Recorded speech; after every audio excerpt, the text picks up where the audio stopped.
खरीदी हुई वस्तु है। इसके साथ इलीगल सेक्स कर सकते हैं। मतलब आपको हर वो काम करने की छूट है जो शायद अपनी बीवी या परिवार के साथ नहीं कर सकते।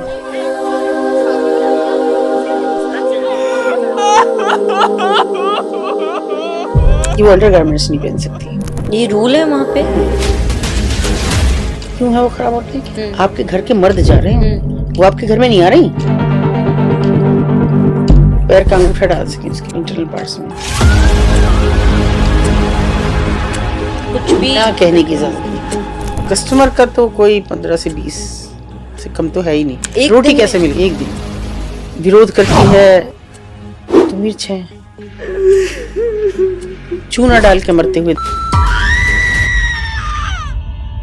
सीमाहीन है वहाँ पीड़ा, असीम है वहाँ दर्द। क्या उनकी बोली लगाई जाती है? रेट्स हिंदुस्तान में तेजी से सेक्स ट्रेड के रूप में विकसित हो रहा है। 14 साल की बच्ची थी, 40,000 रुपए वर्दी मोहतरम में जेल चली जाती है तुझे मार बिना प्रोटेक्शन के उसको रखा जाता है जब तक प्रेग्नेंट ना हो जाए। फिर उसे उस बच्चे से मिलने के लिए भी 200 रुपए पहले। कमजोर पे ताकत की आजमाइश है वो। मैं उसकी चीखें कभी नहीं भूलती। फिर एकदम शांत हो गई। ह्यूमन ट्रैफिकिंग और प्रोस्टिट्यूशन में कितना अंतर है? एक रास्ता है, एक मंजिल है। I am a proud. जानती भी हैं कि होना क्या होता है। कानून में बिना दलाल के कुछ भी नहीं होता। भारत विश्व गुरु बन रहा है। एक विधायक एक एमपी हाईवे पे सेक्स करता है और भगवान ना करे कि मुझे मेरे जीते जी इनकी कभी मदद की जरूरत है।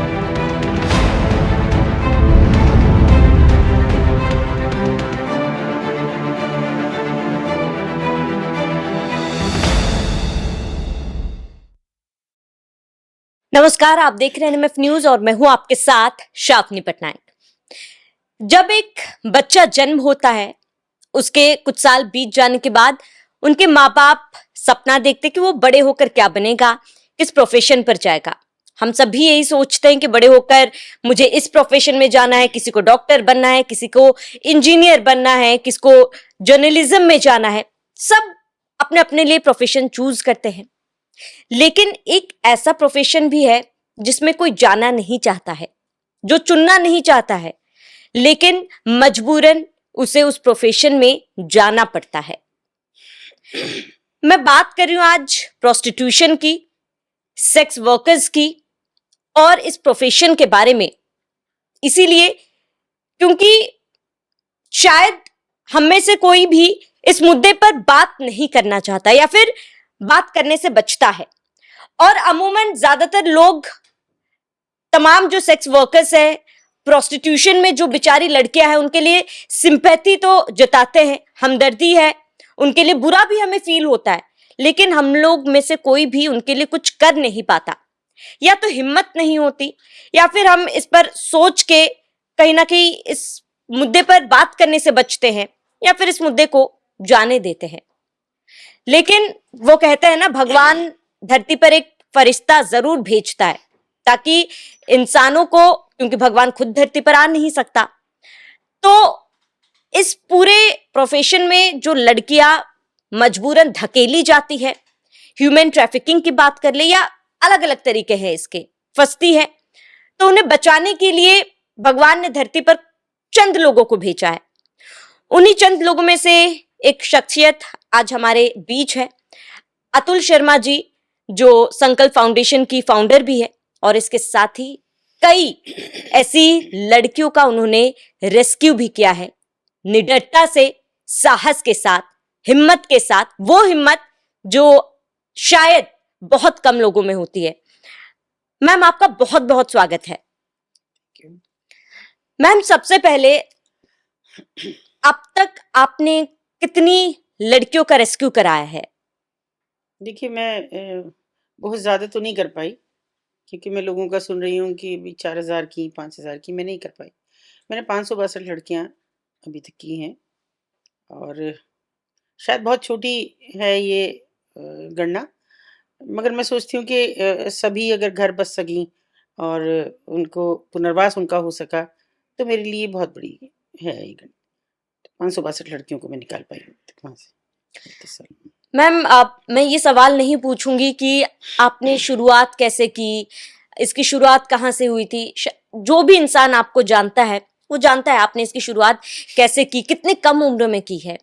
लेकिन मुझे ये जानना है मैम कि आप, कौन सी वो घड़ी थी जब आपको लगा कि नहीं, मुझे इसमें जाना चाहिए, इन लोगों का मददगार बनना चाहिए। देखिए, मैं अगर सच कहूँ तो बिल्कुल भी मददगार बनने की तो कोई मंशा जब तक जागृति नहीं हुई थी। समझ ही नहीं आ रहा था, मैं किसी को ढूँढने के लिए वहाँ गई। ऐसी घटनाएँ 5 साल की उम्र से होती रही मेरे साथ कि जैसे कोई खींच तान के मुझे वहीं लेके जा रहा है। मैं वापस लौटती, वापस मेरा दिल दिमाग वहाँ से हटता, तो फिर हो जाता। तो 5 साल की कुछ उम्र नहीं होती, लेकिन हिदायतें घर से जो शुरू हुईं, तो वो लगातार चली रही थी। इस बीच में कुछ ऐसी घटना होती है कि जिसको मैं कभी भुला नहीं पाई, और उसी महिला को जिसकी मैं मदद कर सकती थी मेरे पास आई वो, उसको ढूँढने के लिए केवल मैं वहाँ गई। जो मेरे मन में थी, क्योंकि एक जॉइंट फैमिली थी, और उस ज़माने में एक मतलब परंपरागत तरीके से हट के शादी करके किसी दूसरे उसमें जाना, ये बड़ा कठिन काम था। अपने आप को वहाँ पे स्थापित करना कठिन काम था। तो वो ऐसे में भी मेरे मन में से वो कभी बात हटी ही नहीं कि मैं उस महिला को कैसे ढूँढूँ, जो मेरे पास आई थी मदद के लिए, जो मेरे पास पूछने के लिए आई थी, उसको कैसे ढूँढा जाए। तो मैं उसको ढूँढने गई। मैं बिल्कुल इस मंशा से नहीं गई मुझे वहाँ रेस्क्यू, मुझे पता ही नहीं वहाँ क्या होता है। सच बात तो ये है, उस समय ना सोशल मीडिया तो बहुत दूर की बात है, टीवी भी नहीं थे। तो ये बात समझ ही नहीं आ रही थी, और टीवी था तो केवल न्यूज़ तक सीमित था। इनकी बात कौन करता था? घरों में ये बातें होती नहीं थी। बस मुझे ये था कि जिसको मदद उस समय नहीं कर पाई, आज मैं सब चीज़ से फ़ारिग हो गई हूँ। शादियाँ हो गई, जो बच्चे मतलब मेरे तेवर थे, ननद थी, मुझसे छोटे थे सब, उनकी शादियाँ-वादियाँ हो गई, तो मुझे लगा, फिर सास-ससुर भी अर्ली एज में चले गए। तो मुझे लगा कि अभी तो कोई टोकने-वोकने वाला है नहीं, उसको एक बार ढूँढ लेते हैं। और वो मैंने तो, मेरी 27-28 साल की भी उम्र पूरी नहीं थी। मैंने अपने हस्बैंड को एक दिन पूछा, और अब मतलब वेल सेटल्ड हम लोग हो गए थे, कि मैं एक बार उसको ढूँढ लूँ? पहले तो वो चौंके, किसे? मैंने कहा उसको ढूँढना है। उन्होंने कहा जाओ, हँस के उन्होंने कहा, उन्हें पता था ये जाएगी नहीं, मतलब ऐसा विश्वास था कि जाओ। लेकिन वहाँ से गाली खा के आई, मारपीट हुई, धक्के मार दिए किसी ने, सिर फोड़वा के आई, तो मेरे से मत रोना, यहाँ रोना भी मत, और मैं कुछ करने भी नहीं जाऊँगा उनसे भिड़ने के लिए। मैंने कहा नहीं करूँगी। और बस वो पहला पल था कि एक पल तो मैंने पैर रखा, और मुझे कोई दिखा, मुझे ऐसा कैसे याद है कि वो एक रिक्शे वाला था जो कहीं हमारे अड़ोस पड़ोस में रहता था, और आज तक वो मेरे घर में अब आता है, मतलब मेरे सामान लाने के लिए और दूसरी चीज़ों के लिए वो आता है। तो मुझे उसको देख के लगा कि ये सब जगह कहेगा कि मैं वहाँ गई थी। फिर मेरा मन से झटका कि मैं वहाँ किसी गलत काम से तो जा नहीं रही, मैं तो उसको ढूंढने जा रही हूँ। और बस ऐसे समझ लिए कि मैं फिर वापस ही नहीं लौटी। उस जगह को देख के, उसकी तस्वीर, और उसको देखने के लिए हर जगह गई, हर झूठ बोला, बच्चे पढ़ाने हैं, बच्चियाँ पढ़ानी हैं, बहुत सारे झूठ बोलते रहे।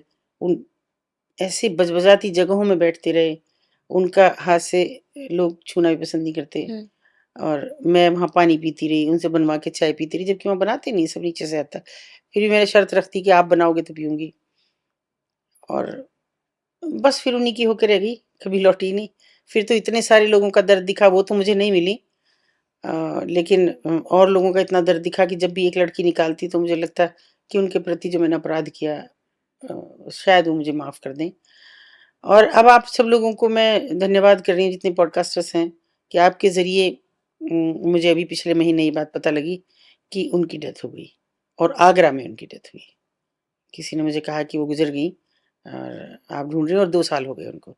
तो मुझे एक सुकून हुआ कि मैं उन्हें भले ही ढूँढ नहीं पाई, लेकिन अब वो मुक्ति पा गईं, और उनके मुक्त होने का मुझे पता लगा, मेरे लिए बहुत बड़ी बात थी बस। दुःख था, जो काँटा था एक मन में, वो निकल गया। ठीक है, वो चली गईं इस दुनिया से, इस गंदी से, और फिर कभी लौटी नहीं, तो वहीं है आज तक।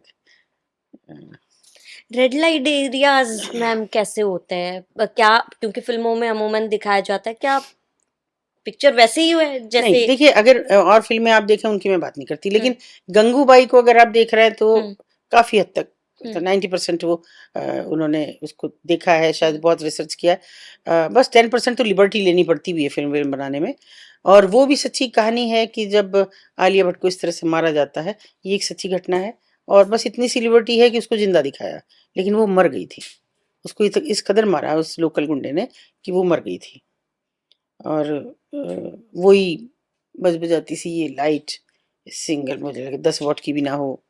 गंदगी, कहीं चादर नहीं है, कहीं कुछ बैठने के लिए ठीक से नहीं है, बेंच पड़ी हुई, और गंदगी खाली। आप फर्श पे भी चलेंगे तो पैरों में गंदगी चिपक जाएगी। बाथरूम तो आप देख ही नहीं सकते, बाथरूम तो नहीं होता लेकिन तो, मतलब अगर पॉटी वॉटी जाना हो किसी को तो उसके लिए है लेकिन ऐसे नहीं कि आपको अगर एक चीज उन्होंने बड़ी ठीक दिखाई उसमें गंगूबाई में, कि वो एक चबूतरा है जिसपे वो नहाती है, वो कवर्ड नहीं होता, ऐसे ही होता है। इसमें तो पर्दा भी दिखाया, और लेकिन पर्दा भी नहीं होता। वो वहीं बाथरूम जाएंगी अगर उनको जाना है, और वहीं नहाएंगी, यही उनकी जगह है। और वहीं पे खाना भी खाएंगी, उसी जगह स्टूल रख के, और वहीं पे कोई कस्टमर आएगा वो यूज्ड कंडोम भी फेंकेगा, गुटखा भी वहीं थूकेगा, गंदगी भी वहीं थूकेगा, और मोस्ट प्रॉब्ली वहीं वो बाथरूम भी करेगा वहीं। तो ये तो बहुत कड़वा सच है जो उन्होंने दिखाने की हिम्मत जुटाई है। वरना लोग अच्छा से दिखाते हैं कि वो बहुत बढ़िया फैंसी ड्रेसेस पहन रही। अरे कहाँ ड्रेसेस हैं उनके पास, वो अधनंगी आधी अधूरी सी ड्रेस जिसको हर कोई पहन सकता है। आज तुमने पहनी तो कल तुम फंसा लो उसको, ऐसा नहीं है कि ये तुम नहीं फंसाओगी। किसी को कुछ भी बीमारी हो, कुछ हो, दूसरे को लग जाए, कोई फर्क नहीं पड़ता, तो अपने काम से काम रखो। और उससे भी खराब बात यह है, शायद मुझे यहाँ नहीं कहनी चाहिए, पर पता नहीं क्यों कहने की इच्छा भी है, कि वो अंडरगारमेंट्स नहीं पहन सकती। ये रूल है वहां पे? ये रूल है, क्योंकि कस्टमर के पास इतना टाइम नहीं है। वो अपने उसके मतलब वो आता है कमजोर पे ताकत की आजमाइश करना, वो एंटरटेनमेंट के नहीं लाता। उनका जो अल्टीमेट प्लेजर है, जो उनका एंटरटेनमेंट है, वो उनकी चीखों में है, उनकी दर्द में है। अगर कोई लड़की नहीं चीखती है, नहीं उसको दर्द उसका दिखता, तो वो उसे लात मार के बाहर निकालता है, दूसरी दो, ये ठंडी है। तो बहुत सी चीजें हैं, पर जो फिल्मों में दिखाया जाता है वो नहीं। मैम आप, क्योंकि आपने कहा कि यहाँ पे लोग अमूमन ये कहते हैं कि एंटरटेनमेंट के लिए आते हैं, लेकिन आपने ये कहा कि एंटरटेनमेंट नहीं है, उनका प्लेजर चीखों से, हाँ और वो जितनी परेशानी में होंगे। हाँ। तो ये आप जो कस्टमर्स आते हैं, क्या उनमें कोई आप मेंटल इलनेस है, आप या फिर एक दूसरी मानसिकता के ये लोग हैं? नहीं देखिए, वो ना तो मेंटली बीमार हैं ना वो कोई अलग से दुनिया से आए। आप अगर ऐसे इसको समझें कि सड़क पे एक यूं ही कुत्ता जा रहा है, सड़क का कुत्ता है, और हम ऐसे ही उसको फटकार देते हैं, ऐसे ही उस पर एक कंकर फेंक के मार देते हैं, कभी कभी डंडा भी मार देते हैं, कभी कभी चप्पल भी मार देते हैं, क्योंकि वो कमजोर पे ताकत की आजमाइश है। वो आपको काटता नहीं, वो चू चू करके रोता हुआ भाग जाएगा। लेकिन उसके बनिस्बत आपके पास अपना कोई किसी का पालतू कुत्ता आ जाए, लंबा चौड़ा आ जाए, उसकी तरफ करेंगे, वो आपको गुर्राएगा, तो आप घर में दुबक जाएंगे। ये वो कमजोर पे ताकत की आजमाइश है कि जिसको आप मार लगा सकते हैं, जिसकी चीखें सुन सकते हैं, जिसके साथ इलीगल सेक्स कर सकते हैं। मतलब आपको हर वो काम करने की छूट है जो शायद अपनी बीवी या परिवार के साथ नहीं कर सकते हैं। और ये वो लोग हैं जो बिल्कुल हैंड टू माउथ हैं, जो सुबह से शाम तक 500-600 रुपए कमाते हैं, और उसमें से 200 से 250 रुपए यहाँ खर्च करते हैं, फिर 100-150 की दारू पीते हैं, जो 150 रुपए बचे वो बीवी को देंगे, बीवी अगर खर्चा मांगेगी तो उसको कैसे मारेंगे। लोग होते हैं मैम अमूमन जो कस्टमर्स वहां पे आते हैं? देखिए, समय बदला है। मुझे अफसोस कभी कभी होता है कि मैं उस बदलाव की ऐसी साक्षी रही हूँ कि निहायत, मतलब मैंने गंदा बेशर्म बदलाव देखा है। एक जमाना वो था कि जब वहाँ ठीक लोग भी आते थे, और बहुत मतलब शाइस्तगी के साथ आते थे, बहुत तरीके के साथ आते थे, और अगर मैं हूं तो मैं उठ के चली जाती थी।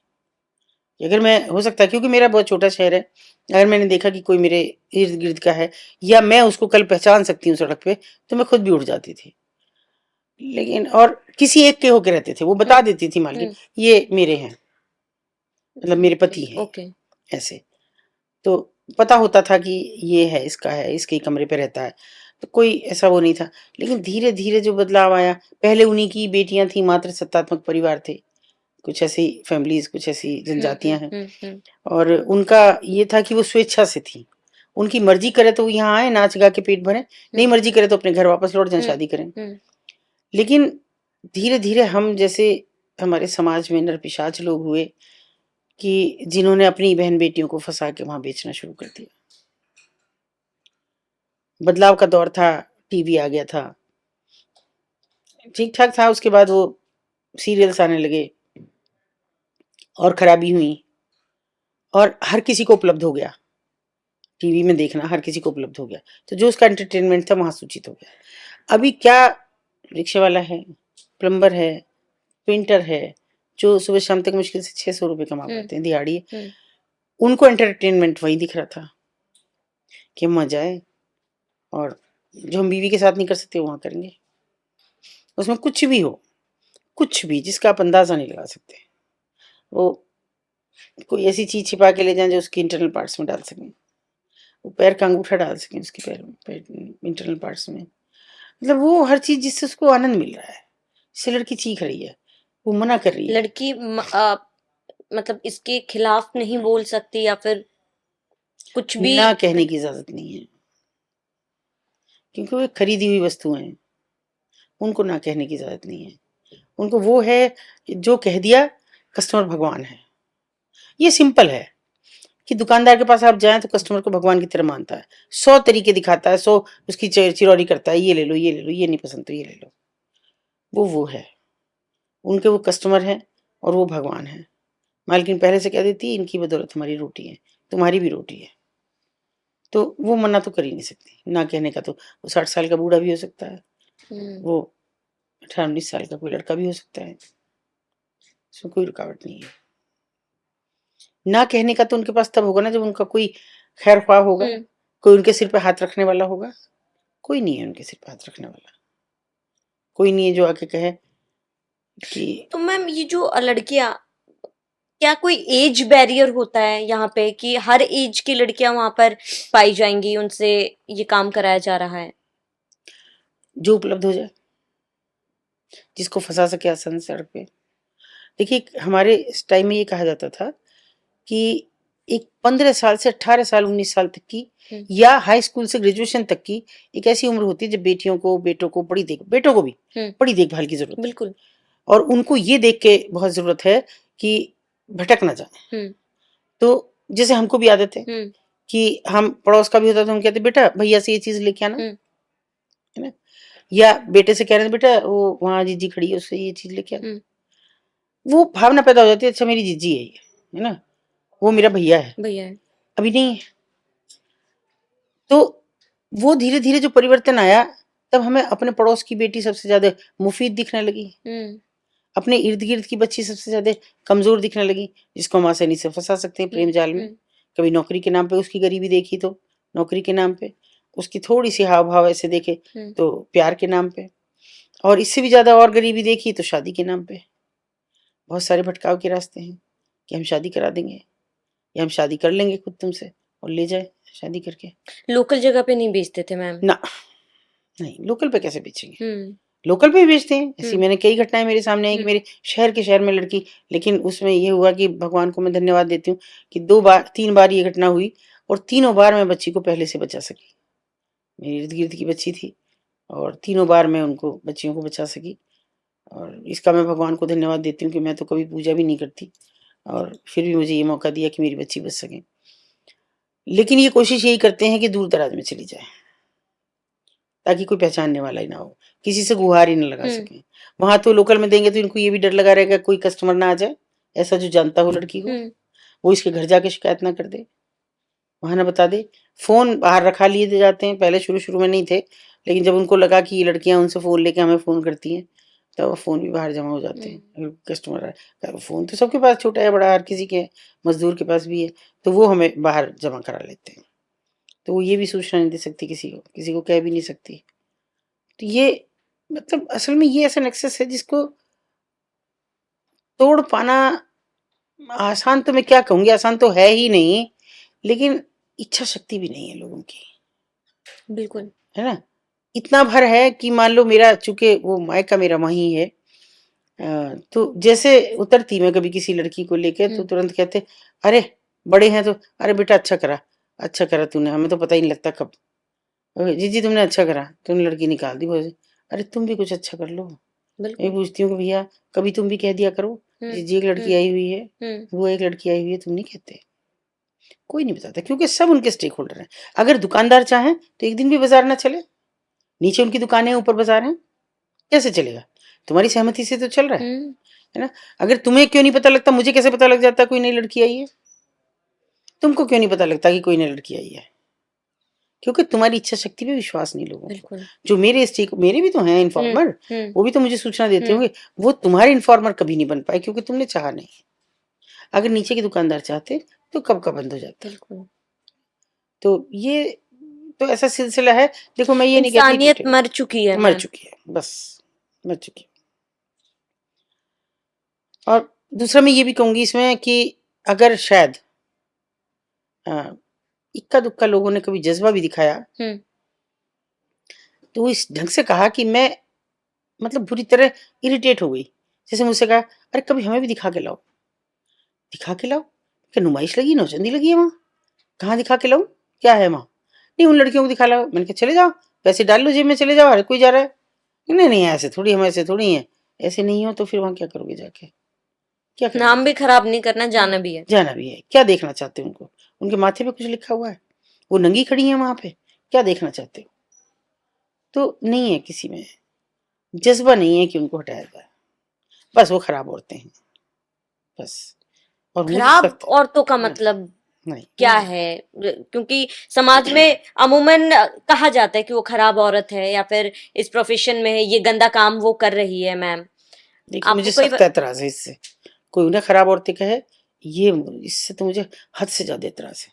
क्यों है वो खराब औरतें? आपके घर के मर्द जा रहे हैं, वो आपके घर में नहीं आ रही। आपके पिता, आपके भाई, आपका बेटा, आपका पति, वो जा रहे हैं ना वहां।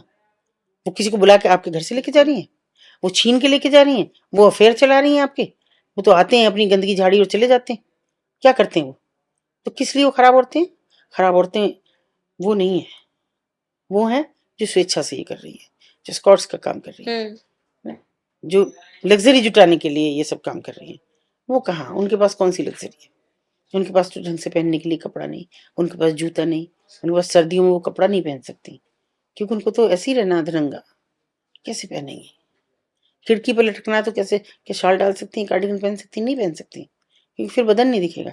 ये यहाँ से यहाँ तक का है बिजनेस, ये नहीं है। ये कैसा भी हो कोई फर्क नहीं पड़ता। फर्क पड़ता है इस जिस्म से, और ये तो उघाड़ के रखना है। तो सर्दी कैसे जाएगी? नहीं पहन सकती वो सर्दी में भी कुछ। कि कभी कहीं झांकते हुए किसी लड़की को देखिए, उसके चेहरे पे कोई भाव नहीं होता। मैं कोशिश करती हूँ जब मैं नीचे निकलती हूँ, मुझे लड़की कोई दिख जाए तो अगर मैं उसकी तरफ ऐसे कर रही हूँ, मैं बहुत हंस के करती हूँ, लेकिन सच कहूँ उसके चेहरे पे कोई भाव नहीं आता। वो ऐसे करती है मेरी तरफ, मैं हंसते हंसते मेरी आंखों में आंसू आते हैं कि मैं ये हंसी नहीं लौटा पा रही कभी भी। 30 साल बीत गए और लड़कियां आती रही और किसी की हंसी नहीं लौटा पाई। मैं अपने आप को ही दोषी मानती हूँ इसमें। मैं किसी को नहीं कहती, मैं नहीं कहती सरकार ने कुछ नहीं किया, समाज ने कुछ नहीं किया, मत करो, मगर शायद मैं भी कुछ नहीं कर पाई। उनको हटाना की तो मैं सख्त खिलाफ हूँ कि वहां से उनको हटा दिया जाए। पुनर्वास करिए, उनको काम सिखाइए, उनको रोजगार दीजिए, उनके उनको पढ़ने के लिए प्रेरित कीजिए। आज मैं पढ़ा रही हूँ, मेरे बच्चे, मैं कौन पढ़ाने वाली हूँ? आप जैसे लोग पढ़ा रहे हैं, मदद करते हैं मेरी, उन बच्चों की फीस जमा करते हैं, उन बच्चों को एक अच्छी जिंदगी देने की कोशिश करते हैं। और इससे बड़ा दुर्भाग्य बताऊं कि मुझे जितने भी हमारे जो इंडियंस हैं जो बाहर रह रहे हैं, मुझे सबसे ज्यादा वो मदद करते हैं। डायरेक्टली बच्चों की फीस जमा करना, कभी कभी बच्चों से फोन पे बात करना, ये वो सब करते हैं उनको एक मेन स्ट्रीमिंग में लाने के लिए। लेकिन हमारे, हालांकि मैं तो हमेशा अपने हाथ में कटोरा रखती हूँ, मुझे उससे फर्क नहीं पड़ता। मैं तो मांग लेती हूँ, भैया मेरे एक बच्चे की फीस नहीं जमा हो रही, दे दो। मैं जैसे आप लोगों से मांग लेती हूँ, बुला रहे मेरे तो आने का पैसा दे दो, मेरे पास नहीं है। मगर अगर मैं, बहुत से लोग कहते हैं जैसे मुझे इंस्टाग्राम पे आजकल कह रहे हैं कि जी एक लड़की हमारे पास भेज दो, हम झाड़ू पोछा कराएंगे, करा लेंगे उससे, बस इतना ही सीमा है कि झाड़ू पोछा कराओगे। और फिर आपके घर की जो औरत है वो नजर रखेगी, मेरे बेटे को तो नहीं देख रही, मेरे भाई को तो नहीं देख रही, मेरे पति को तो नहीं देख रही, और आए गाय बगाए उसको थप्पड़ मारेगी, गाय बगाए उस पर चिल्लाएगी, तू ऐसी औरत है इसलिए तो इधर उधर निगाह घुमाती है। तो जानवर है वो, तो वो किसी की वो इससे इसलिए तो अच्छा रेस्क्यू ही थोड़ी किया है। है। वो तो इसलिए इससे अच्छे तो वो वही है जहाँ है। वो अपनी मर्जी से तो है, मर्जी से रोटी खा सकती है, मर्जी से पानी पी सकती है। तुम्हारे यहाँ तो वो भी नहीं है। बिल्कुल तुम दोगे तो उन्हें रोटी मिलेगी, नहीं तो नहीं मैम, मिलेगी। ये पूरा नेक्सस मतलब कैसे काम करता है शुरुआत से? जैसे बाहर से बच्चियों को पकड़ कर लेकर आते हैं, उसके बाद क्या उनकी बोली लगाई जाती है? रेट्स किस हाँ, तरीके के होते देखिए हैं? ऐसा कि अलग अलग तरह के इनके ऐसे स्टेक होल्डर्स हैं जो इस बाजार में उतरे हुए हैं। हिंदुस्तान में तेजी से सेक्स ट्रेड के रूप में विकसित हो रहा है ये। ओके यही नहीं, पूरा जो है सेक्स एक इंडस्ट्री बन गई है। तो ऐसे लड़के हैं जो स्मार्ट हैं और अच्छे खासे उन्होंने बॉडी शॉडी बनाई हुई है, थोड़ा अंग्रेजी अच्छी बोलते हैं। उनको हाई प्रोफाइल लड़कियों को फंसाने के लिए तय किया जाता है, ओके ताकि वो कॉलेज जाने वाली लड़कियों को फंसाएं और उनसे बात करें और उनको मजबूर करें कि पहले हम शादी कर लेते हैं, उसके बाद माँ बाप को मिल लेंगे।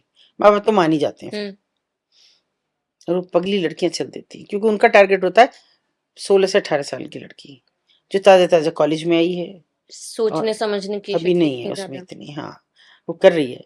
तो ऐसी लड़कियों को फंसाते हैं, उनका रेट थोड़ा अच्छा है, कुछ दिन वो यूज करेगा उसके बाद बेचेगा, फिर ओके ठीक मिल जाएगा, 1 आध लाख रुपए मिल जाएगा उसको। दूसरे तरह के वो हैं जो लोअर मिडिल क्लास फैमिलीज की लड़की। देखिए यहाँ मिथक समझिए, मिडिल क्लास की लड़की नहीं फंसती, क्योंकि उसे अपनी सीमाएं पता है, उसे अपने रेस्ट्रिक्शंस पता है कि मैं ये करूंगी, छोटे शहर की हूँ तो मुझे यहाँ कोई पहचान लेगा, मेरा कोई चाचा ताऊ भाई कोई भी, मुझे लगेगा कि ये तो मेरा है, मैं नहीं करूँगा। और मेरे माँ बाप की इतनी हैसियत नहीं है कि मैं प्यार करूँ। प्यार जैसी चीज़ पे थोड़ा सा पीछे हटते हैं, और प्यार से ही शुरुआत है। तीसरा होता है कि जो बहुत लोअर मिडिल क्लास की, लोअर मिडिल क्लास भी नहीं कहूँगी, बिल्कुल बिलो पॉवर्टी लाइन है, जो जिनको पैसों की जरूरत। पैसों की ज़रूरत है, जो लोअर मिडिल क्लास की हैं उनको शादी के नाम पे, और शादी अपने से नहीं कि इसकी हम अच्छी जगह शादी करा देंगे, तुमसे नहीं हो रही है। और अभी बहुत जगह है ऐसी कि जहाँ पे अभी लड़कियों का रेशो कम है। मैं उसको भी इसलिए मान लेती हूँ, स्वीकार कर लेती हूँ अंदर से कि चलो उनको एक घर तो मिलता है, बच्चे भी होते हैं उनके, आगे की पीढ़ी भी चलती है, वहां तक तो सीमित है। लेकिन जो उससे भी ज्यादा नीचे हैं उनको रोजगार के नाम पे फंसा के लाया जाता है। तुम्हें काम दिलवा देंगे, घर की माली हालत अच्छी हो जाएगी, उसमें माँ बाप की सहमति हो जाती है कि ये भी कमाएगी, और फोकस होता है दिल्ली। दिल्ली में काम बहुत है, क्योंकि आप बताने लगो आप मेरठ जाएंगे, मुरादाबाद जाएंगे, फलाना जाएंगे, कौन जानता कौन जानता है ना। तो दिल्ली, दिल्ली में बहुत काम है, बहुत रोजगार है, सब सोच रहे थे राजधानी है, वहां पे काम मिल जाएगा। तो एक लड़की हमने रेस्क्यू की, उसको यही नहीं पता था तुम कहाँ हो, कहती मैं दिल्ली में हूँ ना। तो थी कहाँ मैम? मेरठ। ओके तो ये मतलब ऐसा एक पूरा नेक्सस है कि वो वहां से फंसाएगा, उसके लिए उसको पूरा पैसा दिया जाएगा, बढ़िया सी बाइक दी जाएगी, और रोज पेट्रोल का पैसा, उसके खुद के खर्चे, और उसको होटल्स में ले जाने के खर्चे, उस पर खर्च करने के 2-4 महीने उसको अपने साथ कहीं कमरे पे रखने के खर्चे, ये सब किए जाते हैं। और जब वो खर्च हो जाता है उसी हिसाब से उसका पेमेंट किया जाता है। बोली बोली कहीं नहीं लगती किसी की। इस पे तुम्हारा भाव नहीं तय हुआ, दूसरे पे चले जाओ, भाई ये लड़की देख ले, भाई इसकी ये पैसे इतने मांग रहा हूँ मैं, तो और 10-5 हज़ार कम कर ले बस। और ये इतना साइलेंट मोड पे होता है, मैं सच कह रही हूँ कि कभी कभी मुझे सामने होते नहीं पता। जैसे मैं एक बार की घटना बताती हूँ, मुझे पता नहीं क्यों अचानक एक आदमी जा रहा था, और था वो पुलिस वाला। हाँ उसने मुझसे अचानक हड़बड़ा के नमस्ते करी, तो चूंकि वर्दी में नहीं था मुझे समझ नहीं आया कौन है, मैंने नॉर्मली नमस्ते ले ली, मैंने कहा मोहल्ले कोई होगा, मैंने ये पूछ लिया और भैया, मैंने कहा सब ठीक है कि हाँ जी।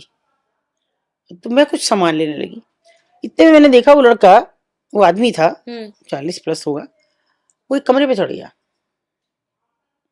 मतलब प्रथल में। तो मैं चली गई आगे, मैंने कहा गया होगा क्या, मैं पीछे जाऊं इसके, लेकिन फिर मेरे पता नहीं क्या एक सिक्स सेंस ऐसे काम करती है इसमें कि मैं आई, मैंने कहा वापस जाऊं, और मैं धीरे धीरे चढ़ी, जीने पे आवाज ना हो, बहुत धीमे धीमे मैं गई। तो मैंने देखा कि वो पैसे गिन रहा था, बहुत सारे पैसे थे उसपे, और ये थोड़ी पुरानी बात हो गई, 98-99 के आसपास की बात है। पैसे गिन रहा था वो, तो मैंने ऐसे करके उसका हाथ पकड़ा यहाँ से, मैंने कहा कौन सी लड़की बेची है ये बता दे। ना ना बहन जी ये तो इस पे गिनने ना आ रहे, मैं तो गिनवा रहा था आपके सामने, अभी तो मिलाऊं नीचे। ना भैया मुझे तो लड़की चाहिए, वो कहाँ है? तू जाएगा नहीं, मैं एसएसपी बुलाऊं चाहे डीआईजी को बुलाऊं, यहीं बुलाऊंगी। तो जब हिलेगा यहाँ से जब मुझे बता देगा किस चीज का पैसा है। वो भी कहने लगी, मैंने कहा ना दीदी ये तो मेरे पैसे हैं, मैं तो इससे गिनवा रही। मैंने कहा तुझे गिनने भी ना आते, इतने सालों से धंधा कर रही है यहाँ, रोज तेरे हाथों में पैसे निकलते हैं, तो तुझे पता नहीं कि ये कौन है? तो मैंने कहा तू इतना मत बन, बता मुझे कहाँ है लड़की। और अल्टीमेटली लड़की निकाली मैंने, 14 साल की बच्ची थी, 40,000 रुपए 98 में, आप इमेजिन कर सकते हैं। ऐसा मन हुआ मैंने कितने थप्पड़ उस पुलिस वाले को मारे, और पिटता रहा। मैंने कहा जा तू वर्दी में नहीं है, और वर्दी में होता ना मैं जेल चली जाती है तुझे मार के। मुझे उससे परवाह नहीं थी, चला जाती यहाँ से। किस पे भरोसा करें? जो सुरक्षा की प्रहरी हैं, रक्षक के भक्षक वो बने भक्षक बने तो किस पे करेंगे?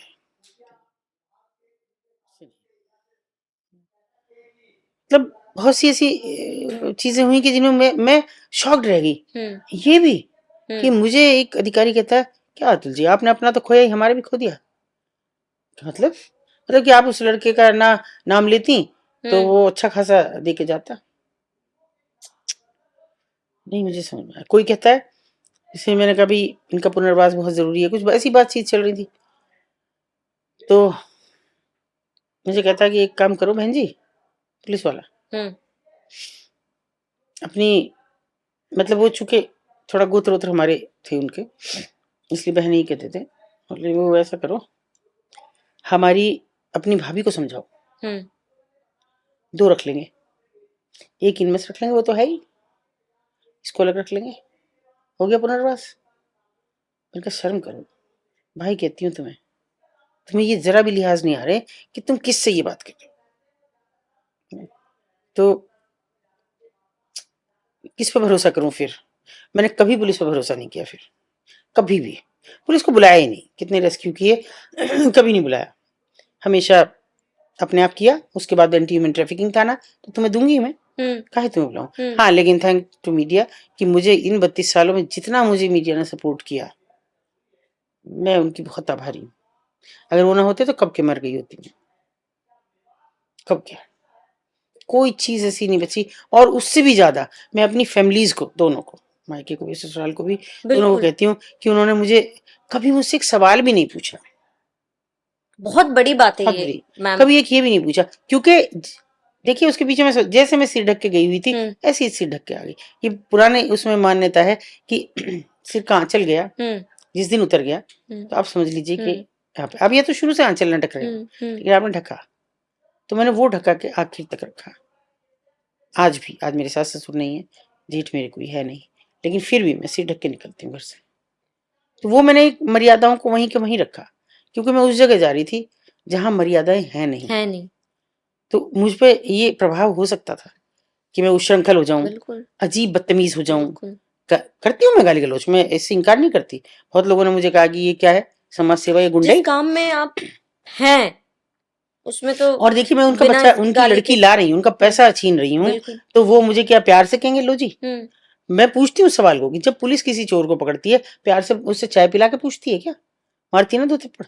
मैं भी जब लड़की निकाल रही हूँ तो वो मुझे 1000 गाली दे रही है, तेरी बहन बिटा दे। कितना मुश्किल होता होगा आपको, कितनी परेशानियों का सामना कर, क्योंकि आसानी से तो वो लोग आपको ले जाने नहीं देते होंगे।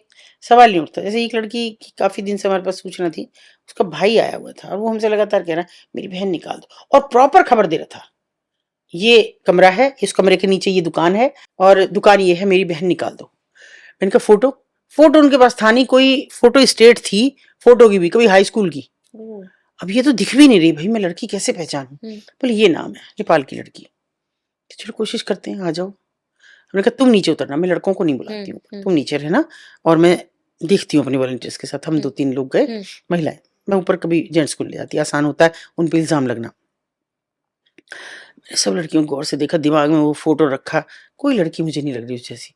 मालकिन मुझ पर चिल्लाई जा रही है, क्या दीदी मेरे पीछे पड़ जाती हूँ, मेरे पीछे पड़ जाती हूँ, मेरे कहा तो मेरी सारी अपनी लड़कियां। लेकिन तुझे परेशानी दे रही हूँ मैं देख ही तो रही हूँ, कोई लड़की की सूचना आई है, नहीं होगी तो चली जाऊंगी। नहीं समझ में आया। लेकिन हमारे साथ हमारी एक ऑर्गेनाइजेशन है नेपाल में जो हमारे साथ मदद करती है, मतलब अगर नेपाली लड़की हमारे पास है तो हैंड ओवर करना आसान हो जाता है। मैंने उनको बुलाया हुआ था, वो ये आए थे उधर से। तो मैंने उनसे कहा कि दीदी आप जो है बुजुर्ग हैं, मैंने कहा दीदी आप इनके पीछे लड़कियों के जाके इसके नाम से नेपाली भाषा में कुछ बोलो, और मैं निगाह रख रही हूँ, चौंकेगी मैं उस लड़की को पकड़ लूंगी। एक लड़की बिल्कुल निर्लेप बाहर देखे जा रही है, ना देख रही इधर ना उधर, यूं भी नहीं कर रही एक बार भी।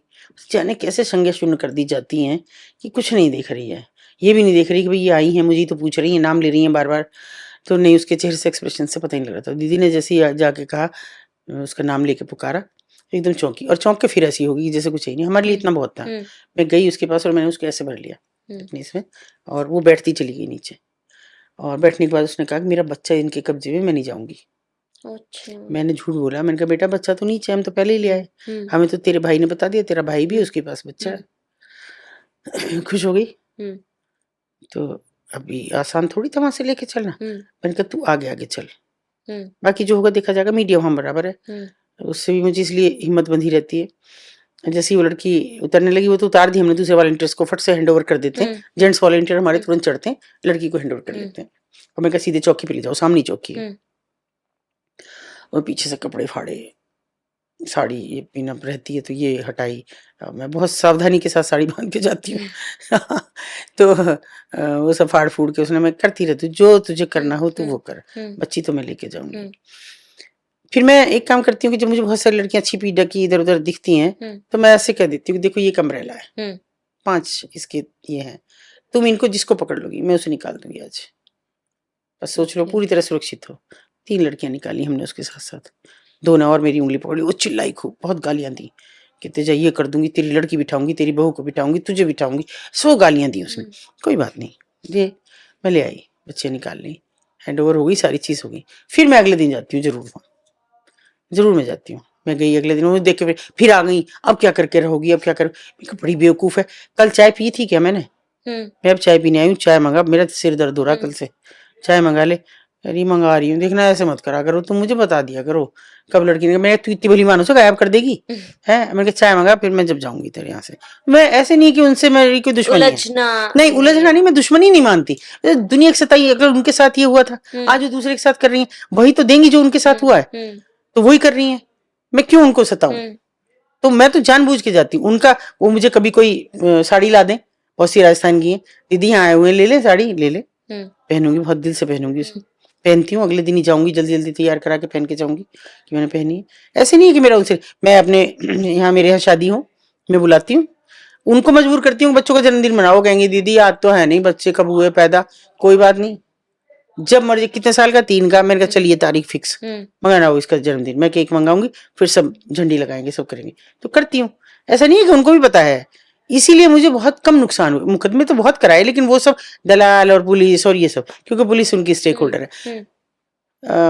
पर नेचुरली एक्सीडेंट तो उनका ही किया हुआ था, बच गए तो ठीक है दुनिया में, नहीं तो मारी दिए थे। कोई, और उससे कोई मुझे एतराज भी नहीं, मैंने फिर भी, लोगों को ये था कि मैं अब नहीं करूंगी, लेकिन नहीं, मैं ठीक भी नहीं हुई थी अच्छे से, कि मैंने नीचे जाके कहा, मैंने कहा नीचे आ जाओ, ऊपर चढ़ना बस की नहीं, तोड़ दिए मेरे, इनमें पड़े रॉड, अब ऊपर कैसे चढ़ूंगी? तो आई नीचे सारी, ऐसी चबूतरे बैठ गए, दीदी गलती हो गई, किसने करी है पता, निकालो उसको, जेल भिजवाएंगे। मैं छोड़ना, क्या भिजवाना किसी को जेल, हो गई तो हो गई, गलती से हो गई होगी, छोड़ो। नहीं, मैंने किसी को भी नहीं किया, मुकदमा भी नहीं किया मैंने किसी पे भी। तो देखिए, आप जो सताया हुआ दुनिया का है, आप भी उसे सताएंगे तो क्या कर रहे हैं आप उनके लिए काम? बिल्कुल, मैं नहीं कर सकती ये काम कभी भी।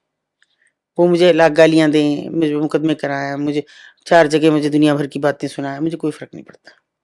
मैं सोचती हूँ ये वो मुझे दे रही जो हमारे समाज ने इनको दिया है, उसे पलट के मुझे दे रही है, और मैं पल्लू पसार के लेती हूँ, मुझे कोई फर्क नहीं पड़ता इससे। मैम, जिस तरीके से रेट यहाँ पे डिसाइड होते हैं, क्या एज फैक्टर होता है, एज देख के रेट लगाया जाता है, और इसके साथ ही मतलब कोई ऐसा है कि एक दिन में एक ही कस्टमर, या फिर नहीं नहीं नहीं नहीं नहीं नहीं नहीं नहीं, वो नहीं, देखिए एज डिसाइड होती है उनकी खरीद फरोख्त के समय। जितनी छोटी लड़की उतने ज्यादा पैसे, और कौन से ज्यादा पैसे यार, 20-25 हजार से लड़की बिकना शुरू होती है, 1 लाख में तो बहुत रिसेंट बिक गई कभी, बहुत ही, ऐसा नहीं है कि बहुत ज्यादा। और कस्टमर का तो कोई 15 से 20 से कम तो है ही नहीं। एक रोटी दिन कैसे में? मिलेगी एक दिन में?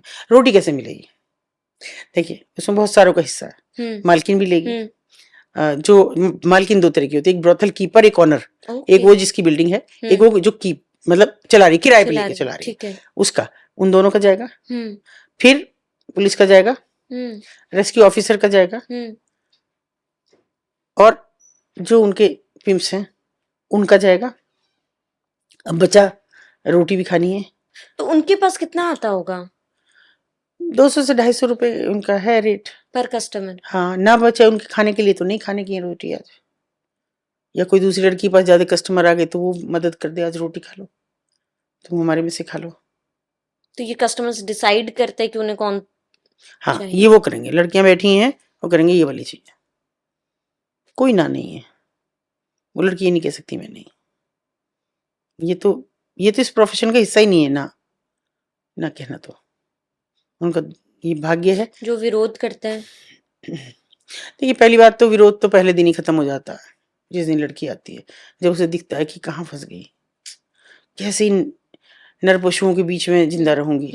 पहले तो उसका सर्वाइवल ही बहुत होता है कि मैं जी सकूं किसी तरह, और विरोध करती है तो मिर्च है जो इंटरनल पार्ट्स में डाल के सेक्स किया जाएगा, प्रोटेक्शन करके। उनके मुस्टंडे हैं पले हुए, चूना डाल के मरते हुए देखा है मैंने लड़की को, जो अंदर तक उसको जला दिया और वो मर गई। तो अति है हर चीज की, सीमाहीन है वहां पीड़ा, असीम है वहां दर्द, किसी चीज की कोई सीमा नहीं है, कोई भी। वो मारपीट उनके साथ असहनीय है, उनके साथ मतलब हर वो पीड़ा उनके साथ। कस्टमर आता है, कुछ लेके आया, लकड़ी हो कुछ भी, वो उनके इंटरनल पार्ट्स में उसकी चीखों से उसका अल्टीमेट प्लेजर बनता है। उनकी जितना वो चीखेंगी उतना उनको आनंद आएगा। मैम ये तो इक्विवेलेंट टू रेप हो गया एक रेप तरीके ही? से। अरे वहां सेक्स करने जाता है कोई, वो रेप करने जाते हैं। वो देखिए आप अंग्रेजी में उसे लाख कहते हैं, सर्वाइवल ऑफ द फिटेस्ट। मैं कहती हूँ कमजोर पे ताकत की आजमाइश है वो। जितना कमजोर है उस पे ताकत की आजमाइश कौन करे? वो कहाँ कर सकता है? क्या अपने घर कर सकता है? उसकी बीवी 4 लात मारेगी, बाहर भगा देगी, मुकदमे कराएगी अलग। वहां कौन करेगा? उनका कोई रखवाला नहीं है, कोई भी, कोई न पूछने वाला नहीं है। शुरू शुरू में बहुत अजीब लगता था जब वो मेरे से पूछती, दीदी हमारे यहाँ की चाय पियोगी, जबकि वहां नहीं बनती है, नीचे से आती, वहां तो कुछ बनता ही नहीं है। मैं जिद करती थी कि बनाओ तब पीऊंगी, नहीं तो नहीं पीऊंगी, ताकि वो ये समझ सकें कि तुम भी इस समाज का हिस्सा हो। पर उन्हें कोई समझने, मतलब अपनी गंदगी डालने तो आएंगे आप वहां, लेकिन समाज का हिस्सा नहीं मानेंगे। ये मुझे कभी समझ नहीं आया, कभी नहीं आया इन 32 सालों। इसीलिए कभी शायद रुक नहीं पाई, लौट भी नहीं पाई। जब एक्सीडेंट हुआ उसके, मैं समझती हूँ शायद 1-1.5 महीना तो मैं बेड पे रही, और जैसे ही मैं थोड़ा बहुत भी चलने लायक हुई तो मैं सीधे वहां गई। तब मुझे लग रहा था कि इन 1-1.5 महीने में कितनी लड़कियां आ गई होंगी, कोई नई मैम लड़की जो आई। लोग अगर प्रेग्नेंट हो जाती हैं फिर उन लड़कियों का क्या उनके नहीं हेल्थ नहीं का कोई ध्यान रखा नहीं, जाता है? कुछ नहीं। देखिए पहली लड़की पहली बार प्रेग्नेंट होगी तो जरूरी है, वो तो तब ध्यान रखा जाता है इसलिए ताकि बच्चा सकुशल पैदा हो। बच्चा पैदा होना जरूरी है। एक बार बच्चा पैदा हो गया तो फिर बच्चा छीन लो, माँ तो माँ है, मैं हूँ वो हूँ, माँ से बड़ा कुछ नहीं है दुनिया में। माँ अपना हर दर्द फिर उस बच्चे के लिए सहेगी, उससे मिलने के लिए। जानबूझ के किया जाता हाँ, है ये। बिना प्रोटेक्शन के उसको रखा जाता है जब तक प्रेग्नेंट ना हो जाए। फिर उसे उस बच्चे से मिलने के लिए भी 200 रुपए पहले अरेंज करने अपने होंगे। बच्चे से मिलने के लिए? अपने बच्चे से मिलने के लिए छाती भर आती है दूध से, दूध मुँह बच्चा छीन लिया जाता है, रिक्वेस्ट करती है एक बार दूध पिला दो, नहीं दूध सूखना, दूध नहीं पिलाया जाएगा, दूध नहीं। 2-3 महीने में बच्चा भूल जाता है, फिर कहते हैं ठीक है अब 200 रुपये इकट्ठा कर ले और मिल ले। अब मिल के क्या करेगी? सिर्फ अपनी छाती में भींच ही सकती है ना, मुंह लगा के दूध तो नहीं पिला सकती। उस माँ की तकलीफ सोचो कि जिसने कभी कितने सपने देखे होंगे मेरा बच्चा होगा, मैं ये करूंगी, उसको ये बनाऊंगी वो बनाऊंगी, और एक अनचाहा बच्चा होता है, उसमें भी आत्मा पड़ जाती है इंसान की, और उसे देख भी नहीं सकती। एक बच्ची को रेस्क्यू करते हैं, वो माँ से मिलती है, वहां से लाए उसको, तो माँ से कहती है अब मत भेजना मुझे वहां। 28-3 साल की बच्ची, अब मत भेजना, मामा बहुत मारता है जब खाना मांगो तो, और जब मुझे तेरी याद आती है और मैं रोती ना तो तब भी मामा मारता था। सोचो, छाती फटती है जब कोई बच्चा ऐसे बोलता है। उस माँ से पूछो कि उस पर क्या बीतती होगी जो अपनी 6-6 महीने अपने बच्चे को नहीं देख पाती हो। या बच्चा रो रहा है बाहर और उसे कस्टमर के पास जाना है, उसकी चीखों में वो कुछ भी कर पाएगी? किसी को एंटरटेन कर पा सकती है कोई माँ? वो ऐसा अंधेरा सच है कि उसके बारे में जितना जानोगे उतना दर्द होता है, उतना दुख होता है, और उस दुख से हर कोई गाफिल है। किसी को वो दुख, वो दर्द किसी को दिखता नहीं, या सुनना नहीं चाहता, या सुनना भी नहीं चाहते। वो कहते खराब औरतें हैं, आपकी गंदगी झेल रही हैं, आप ही के समाज की गंदगी झेल रही है बिल्कुल ना। और आप कहते हैं कि वो गंदी औरतें हैं। कैसे हैं? कि वो इशारा करके बुलाती, तो इशारा करके खींच के तो नहीं ले जाती ना।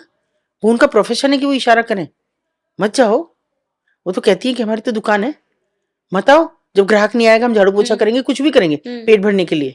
आते तो तुम्हारे घर के मर्द है ना, वो कौन है कि हमारे मर्द है वो जो हमारे पास आ रहे हैं? तो नहीं है, कोई संवेदनशील नहीं है उनके प्रति। हर किसी को खराब लगती है, हर किसी को उनमें गंदगी दिखती है और उन्हीं के पास जाते हैं।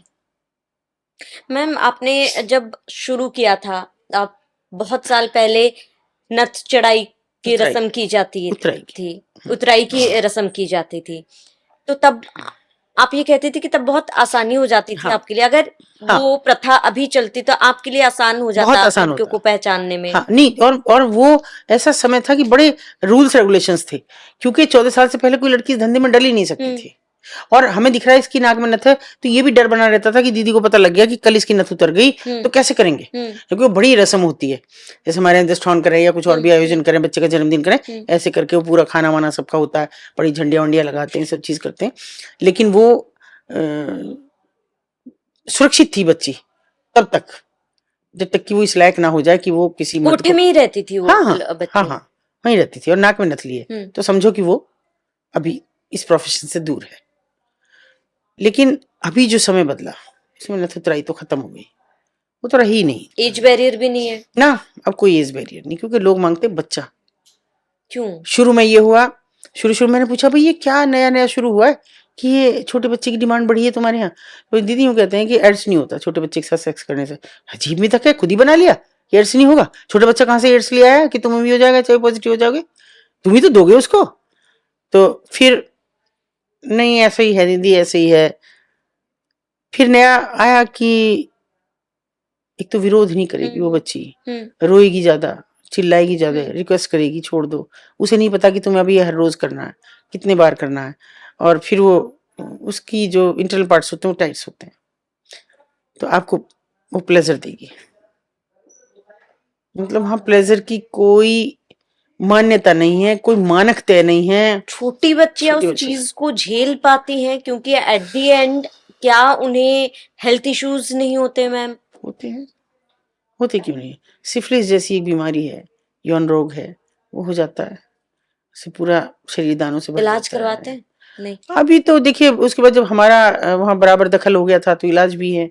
अब आया SRT सेंटर्स भी हो गए हैं, RTC जो जहाँ HIV पॉजिटिव की भी जांच बच्चों होती के है। इंजेक्शंस भी देते हैं मैम? अब तो हम ही खुद लगवा देते हैं भेज के, पोलियो भी पिलवाते हैं और इंजेक्शंस भी लगवाते हैं जो रूटीन के हों। अब तो हम बर्थ सर्टिफिकेट भी बनवाते हैं, तुरंत जैसी पैदा हो खबर कर देंगे।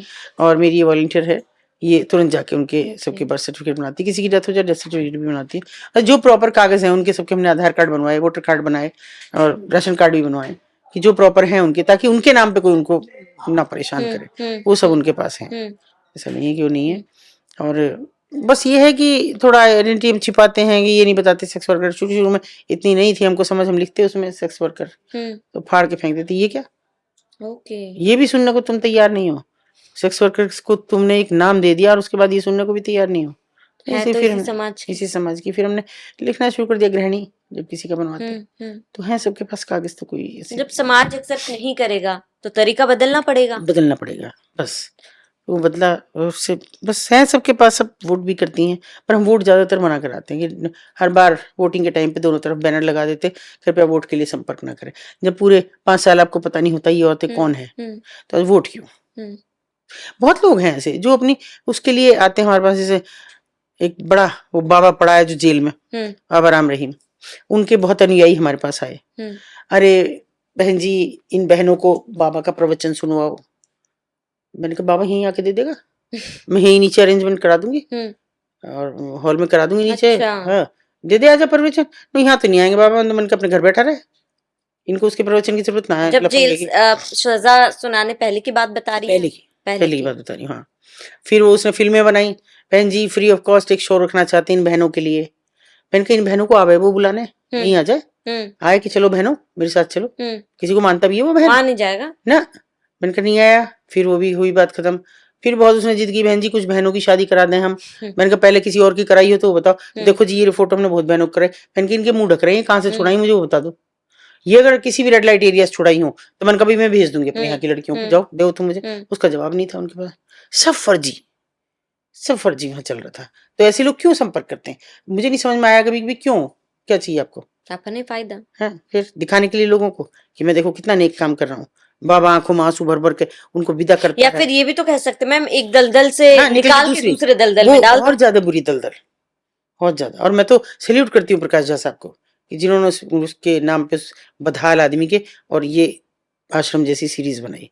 बस थोड़ी सी मुझे नाराजगी है कि अश्लीलता नहीं दिखानी चाहिए थी, बाकी सब कुछ दिखाते बस। मैम इतने साल के करियर में अब आप इतने केसेस देखे होंगे, लेकिन कौन सा वो केस है जो आपके दिल के बहुत ज्यादा करीब है, जो बहुत ज्यादा पथेटिक हो, मार्मिक हो, जो लोगों को भी जानना चाहिए कि किन परिस्थितियों में वो लड़कियां रहती हैं, काम करती हैं? और इसके साथ ही कोई ऐसा केस, क्योंकि शुरुआत में आपने बोला कि मोस्टली कस्टमर जो हैं वो रिक्शा वाले हैं, प्लम्बर हैं, लेकिन बड़े लेवल के भी तो लोग होते होंगे कस्टमर्स, कोई ऐसा केस?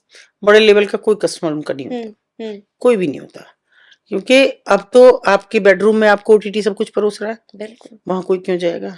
अब से पहले अभी तो खैर बैन लगा दिया सरकार ने अल्ट बालाजी पे, तो अल्ट बालाजी ने सब कुछ परोस दिया आपको उस जमाने में, जबकि इन बातों पे बात भी नहीं होती थी आज से 25 साल पहले।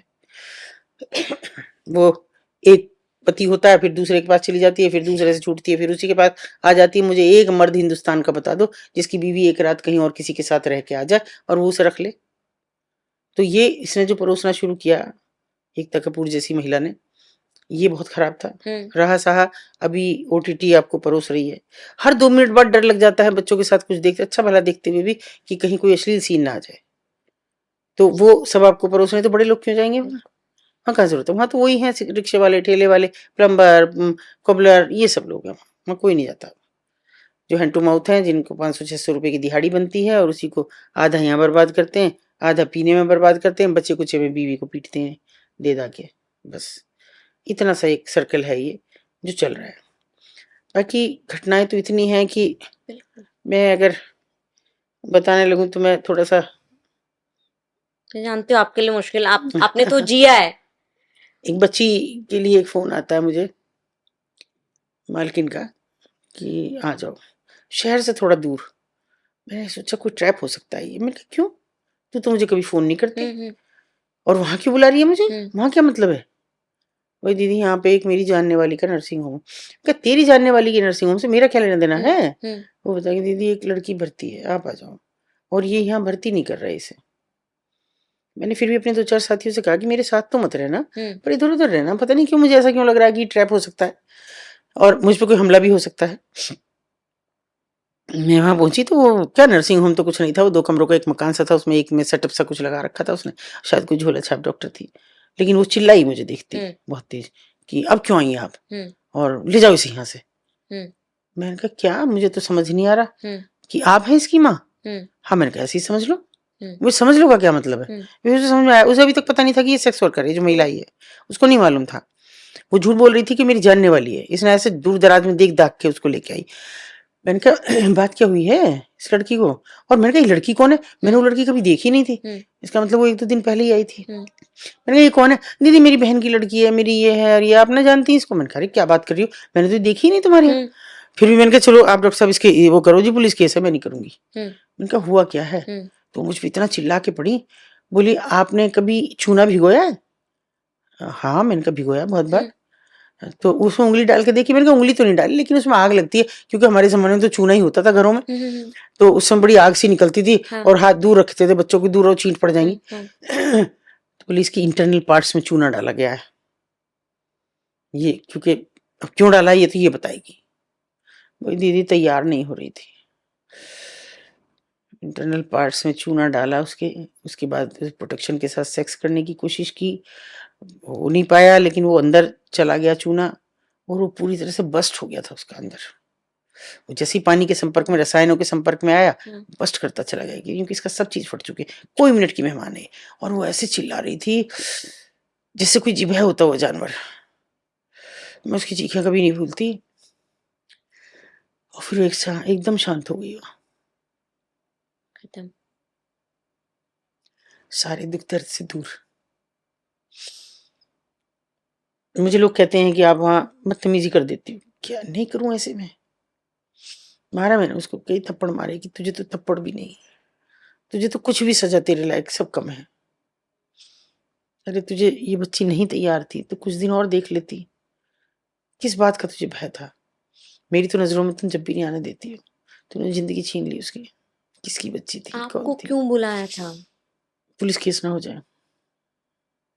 उसे ये था कि शायद पता नहीं लग पाएगा क्या हुआ कितना। और उस औरत को, वो डॉक्टर जो थी, उसको बताना नहीं चाह रही होगी कि मैं सेक्स वर्कर हूँ, नहीं तो वो पुलिस बुलाती हर हालत में। उसने उससे ये कह रखा था इसके प्रेमी ने किया ये, और वो भाग गया। ये मेरी लड़की है, अपनी खुद की लड़की बता रखी थी उसको। तो इमेजिन नहीं की जा सकती कि वो वो उसकी तकलीफ ऐसे खड़ी होती है आंखों के सामने, जैसे कल की बात हो, पुरानी बात हो गई लेकिन जैसे कल की बात हो। और अफसोस उसके बाद होता है कि जब मैं कुछ भी नहीं कर पाती, मुझे लगता है मैं चलती हूँ कि मैं मुकदमा करूं, लेकिन क्या होगा उससे, क्या वो बच्ची वापस आ जाएगी, क्या ये औरत मुझे बता पाएगी वो किसकी बच्ची थी, क्योंकि इसे भी नहीं पता, कितने चक्र में घूम के यहाँ तक आएगी, कौन इसके संपर्क में अब है और कौन नहीं है, किसको बुलाएगी किसको नहीं, कुछ नहीं पता इस बात का। उस बच्चे का एज क्या था? 14-15 साल की, मुश्किल से मासूम सी बच्ची थी, दुबली पतली सी एकदम।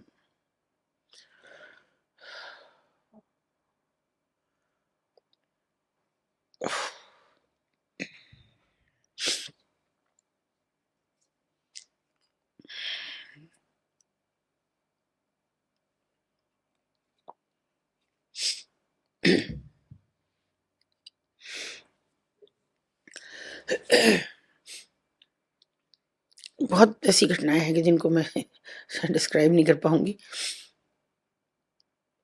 जहां मैंने पल पल मरते देखा है। एक बुजुर्ग औरत मैं अक्सर देखती थी कि ये शायद भीख मांगती है, मुझे नहीं पता ये कौन है। एक दिन उसने किसी से कहा कि वो जो लाल बालों वाली मैडम उन्हें मेरे पास बुला दो। उसने मुझे कहा कि ये आपको बुला रही है। मैंने कहा बता, मैंने सोचा भीख भीख मांगती हो, कुछ पैसे से मांगी। मैंने कहा कुछ चाहिए, खाना खाना? नहीं। फिर मैंने इशारा किया कि मेरी बेटी है वहाँ। कि तुम्हारी बेटी है? मुझे मिलवा दो। मैं तुम्हारी बेटी को पता है कि तुम हो यहाँ? और नहीं, मुझे नहीं मालूम। मैंने कहा कौन सी है, मैं कैसे पहचानूंगी? तो बोली उसने, मैंने अभी भी देखा खिड़की में, उसने सफेद कपड़े पहन रखे हैं और वो शायद सूट है, क्योंकि मुझे नीचे से तो नहीं दिख रहा, लेकिन ऊपर से लगा क्योंकि दुपट्टा जैसा ओढ़ रखा है, वो सूट है शायद। और मेरे पास बहुत कम टाइम है, मुझे एक बार दिखा दो, उसे खिड़की पे ला दो। मैं गई, मैंने उसका हाथ पकड़ा, मैंने कहा बेटा आओ। कहा हाँ। मैंने कहा इस औरत को जानती है? बोले हाँ। कौन है? मेरी माँ है। मैंने कहा तुझे पता है ये तेरी माँ है? बोली हाँ। और मैंने कहा फिर तो कभी नहीं मिली इससे, मुझे कौन मिलने देगा, वो HIV पॉजिटिव है, मुझे कौन मिलने देगा। मैंने कहा चल मेरे साथ। मैंने किसी की नहीं सुनी, वो चिल्लाती रही पीछे से मुझ पे, मैंने सुना नहीं। लड़की का हाथ पकड़ा कस के और मैं ले आई। मैंने उसे धीरे से उठाया और कही मुझे छुओ मत। मैंने कहा नहीं तू उठ। मैंने उसे उठा के रखा, बेटी से कहा कि देख अपनी माँ को, बात कर इससे, इसका अंतिम समय है। वो कस के उसके गले लगी और 1 सेकंड में मर गई। फिर मुझे अफसोस हुआ कि मुझे नहीं मिलाना चाहिए था। ये पता नहीं उसको भी सुकून मिला या नहीं मिला, लेकिन ये बच्ची को जिंदगी भर का दर्द हुआ। पर शायद वो औरत इस सुकून के साथ गई होगी कि आपके हवाले वो बच्ची है। हाँ, ये भी है। नहीं, मैंने उसको निकाल दिया, फिर रखा नहीं हुआ। उसके बाद चढ़ने ही नहीं दिया। मैंने कहा चलो तेरे यहाँ कोई नहीं। शायद इसी दिन का इंतजार कर रही शायद होगी। शायद तो ये तो मुझे सुकून रहा कि उस बच्ची को मैंने निकाल दिया, लेकिन ये दुख रहा कि मुझे आखिरी टाइम में क्यों पता लगा कि ये वो है। ये पहले क्यों नहीं पता लगा। हो सकता है मैं उसकी माँ के साथ उसके कुछ पल और बिता लेती, मैं उसे ले आती, रखती साथ में उसके, तो हो सकता था, पर वो हुआ नहीं। कोई बात नहीं, वो अच्छी जिंदगी है उसकी आज,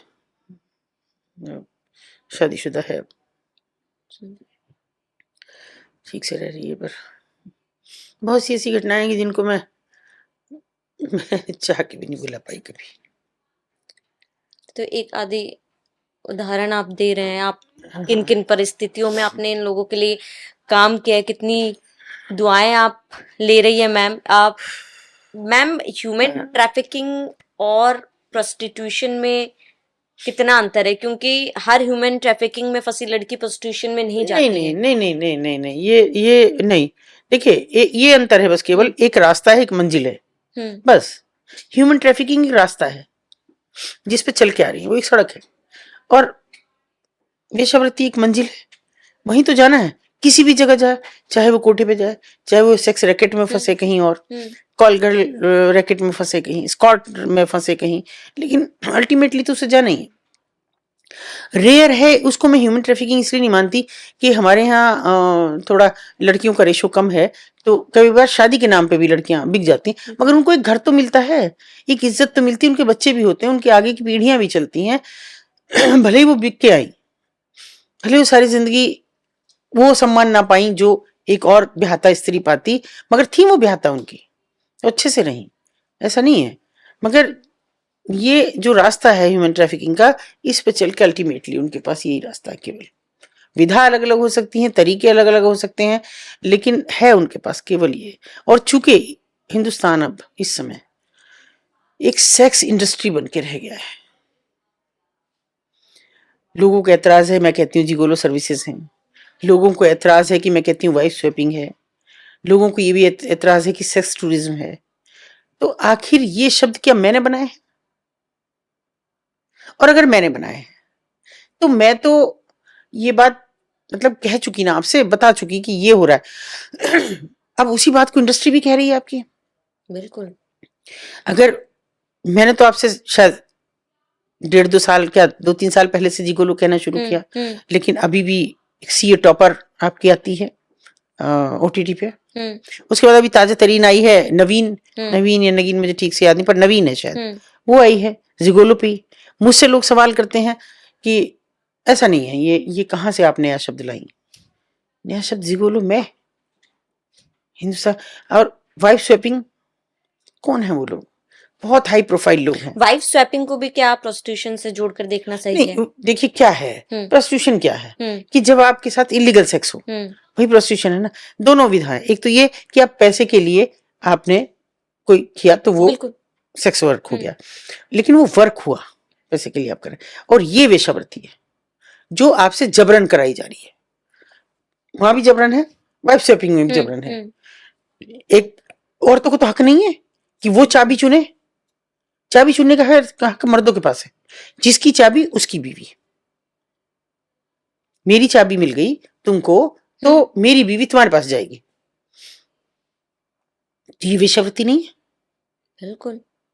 वो औरत माने ना, वो औरत माने, कोई औरत मर्जी से नहीं कर रही उनमें से। नहीं, मैं पुरुषों की बात कर रही हूं। पुरुष मर्जी से कर रहे हैं। तो वैसे तो आपकी औरत किसी को देख भी ले, किसी से दोस्ती भी हो जाए, तो आप कहेंगे कि ये तो बज़ात हो गई, ये तो बदचलन हो गई, गाली तुरंत, है ना, तुरंत हो जाएगी। और ये क्या है कि आप बिजनेस लाभ लेने के लिए आप अधिकारी को काम वही है मैम, हाँ, बस नाम बदल दिया गया है। नाम बदल दिया गया है, काम वही है। स्पा सेंटर्स हैं, मसाज पार्लर्स हैं, जिम हैं, जिनमें आप मतलब हद दर्जे की वेश्यावृत्ति है, हद दर्जे की। होटल्स हैं ऐसी सीरीज चल रही है कि जहां घंटे भर के लिए आप बुक कर सकते हैं, और बड़ी शान से हम कह रहे हैं कि हमने आपको एक ऐसा प्लेटफॉर्म दिया कि जहां आप अपने घर को भी होटल में तब्दील कर सकते हैं। भैया हमारे घरों को तो होटल में मत तब्दील करो, तुमको जो करना हो वो करो। सरकार ने अच्छी खासी योजनाएं चलाई हुई हैं, आप उन पे चलो। आप होम स्टे बना लो, क्या ओयो बनाना जरूरी है? लेकिन फिर भी ओयो बना रहे हैं एक एक कमरे में, जिनके दो कमरे हैं, एक कमरा ओयो की तरह कमाने का इस्तेमाल आसान तरीका। लेकिन बर्बाद हो रहा है बच्चा। स्कूल कॉलेज के लड़के लड़कियां आ रहे हैं मुंह ढक के और घंटे भर के लिए ले रहे हैं। आपको पता नहीं लग रहा वो कौन 16-17 साल के बच्चे, आप इलीगल सेक्स में उनको इन्वॉल्व कर रहे हैं। मैम कुछ इंजेक्शंस भी, जो छोटी बच्चियां होती है उनको इंजेक्शंस भी दिए जाते हैं। तभी तो ग्रोन अप दिखेंगी। ऑक्सीटोसिन दिए जाते हैं उनको, और ऑक्सीटोसिन में मुझे आज तक पता नहीं लगा कि वो क्या मिला के देते हैं, और क्योंकि कुछ तो है जिससे वो इतनी हाइपर हो जाती हैं कि वो हर आने वाले से कहती हैं मैं। 14-15 साल की बच्ची और अचानक यहाँ से ग्रो अप हो जाएगी और फिर वो कहेगी कि मैं। उसके साइड इफेक्ट्स नहीं होते मैम? होते हैं ये कि क्योंकि रेगुलर दिया जाए अगर उसको काफी समय तक, तो फिर वो एडिक्ट हो जाती हैं। हर वक्त उनको नशा चाहिए एक अलग तरह का, और अगर कुछ समय बाद ही वो सरेंडर कर देती हैं कि मैं तैयार हूँ, तो फिर कुछ भी नहीं, कोई साइड इफेक्ट नहीं है। बैन है हमारे यहाँ ऑक्सीटोसिन, फिर भी मिलते हैं। सोच के देखो, क्या ऐसी चीज है कि जो बैन है वो हमारे यहाँ उपलब्ध ना हो? आप हर जगह देखते हैं, निकलेंगे बाहर तो सभी जगह लिखा हुआ है एक बड़ा नारा, बेटी बचाओ बेटी पढ़ाओ। लेकिन कहाँ लिखा है? ट्रक पे। देखना आप गौर से, ट्रक पे, छोटे हाथी पे, इन पे सब पे लिखा है। किसी प्राइवेट वाहन पे देखा है? किसी गाड़ी पे देखा है? किसी कार पे देखा है? किसी बस पे देखा है? सरकारी पे सरकारी नारा है तो सरकारी बस पे भी लिखवा दो, सिर्फ ट्रक पे लिखा हुआ है। और ये ऐसे है कि जैसे या यहाँ दलालों का प्रवेश वर्जित है, और उन्हीं थानों में बिना दलाल के कुछ भी नहीं होता। नर्सिंग होम में लिखा रहता है कि यहाँ लिंग परीक्षण नहीं किया जाता, वहां पेन पेंसिल का भेद जरा सी देर में हो जाता है। फैक्ट्रीज एरिया में आप रह रहे हैं, यहाँ फैक्ट्रीज के बाहर लिखा हुआ है बाल श्रम निषेध, लेकिन अंदर जाकर बाल श्रम की परिभाषा तो देखिए, 14 साल से कम उम्र का बच्चा बालक है। तो हमारे कानून में भी बहुत सारे लूपहोल्स हैं। सरकार की मंशा नहीं है, लोग काम नहीं करना चाहते। समाज सेवा के नाम पे लोग एक केला लेके 5 हाथ करके फोटो खिंचाते हैं, एक कंबल लेके वो दिया, उसके ऊपर डाला, 10 लोगों ने हाथ लगा के और वापस ले लिया, फिर अगले दिन किसी और जगह डालेंगे।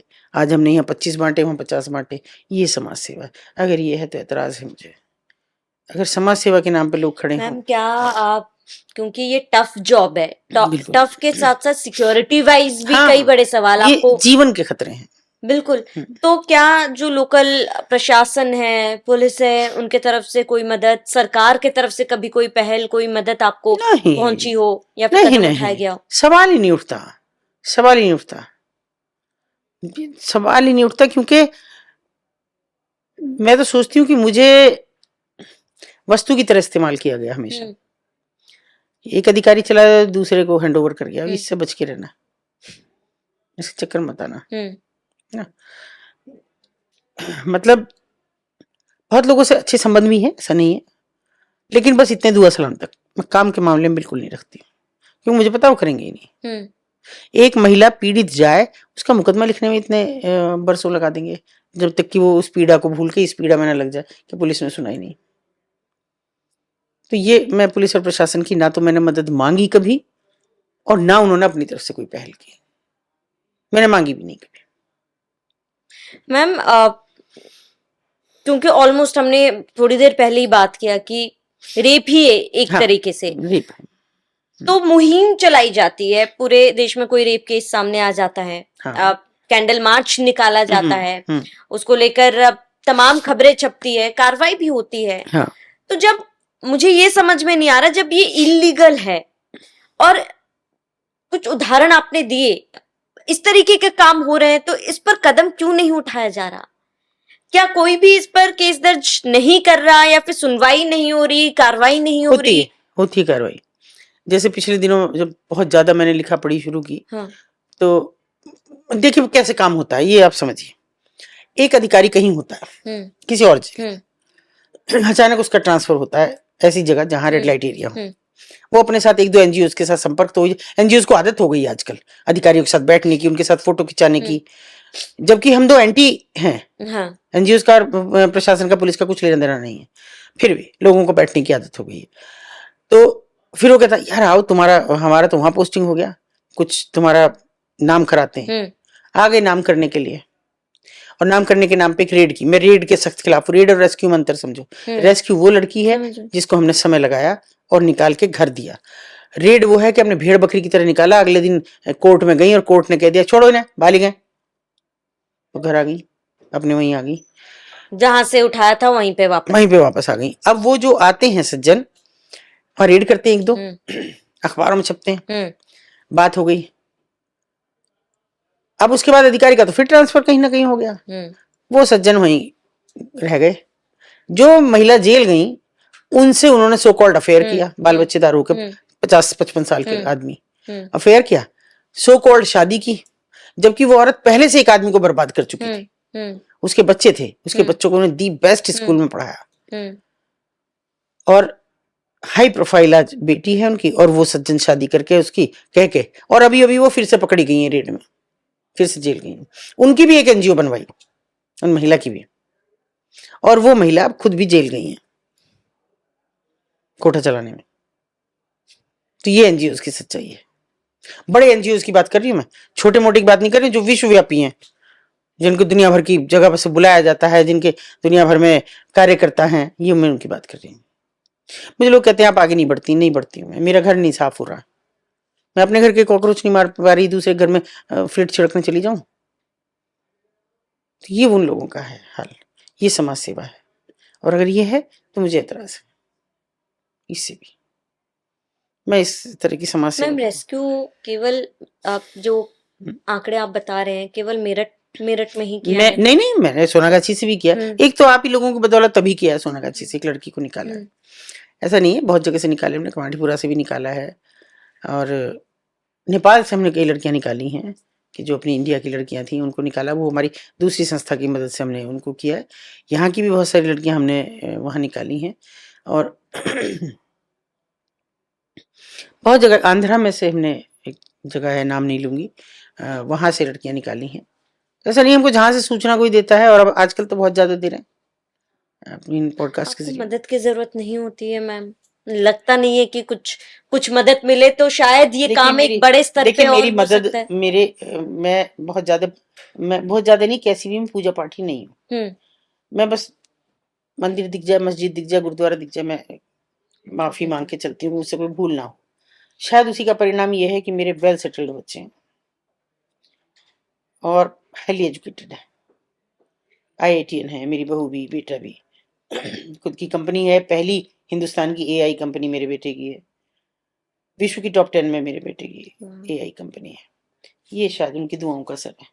मैं उन्हें समय नहीं दे सकी अपने बच्चों को, गांव देहात से पल के बड़े हुए, उन्हें गर्व तो महसूस होता होगा। मैं गर्व करते हैं वो मुझ पे, और ये समझ लीजिए कि मतलब मैं सोचती हूँ कि जो एक लड़की निकाली उसकी दुआ मेरे बच्चों को लगी। मैं तो देख ही नहीं पाई मेरे बच्चे कब पढ़े, कब बड़े हुए, दादा दादी के पास पले, चाचा चाची के पास पले, और मैं शायद बस रात को सोने की गुनहगार उनके साथ रही हूँ, इससे ज्यादा समय नहीं दे सकी।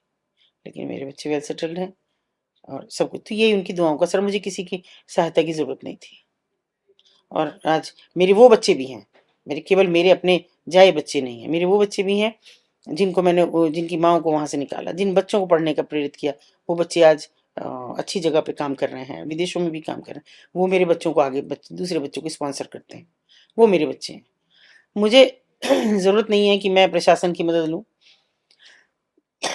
मैं लोगों से मांग लेती हूँ, सबको पता है। मैं अगर किसी के पास जाके खड़ी हुई, बहन जी कुछ चाहिए, पहले ही पूछ लेंगे, भाई एक बच्चे की फीस नहीं जमा हो रही, कर दो, चलो बहन दे कर दो, चलो हाथों हाथ वहीं करा दे। ये सबको पता है कि जो बहन जी ने लिया है वो वहीं के वहीं चला जाएगा अभी।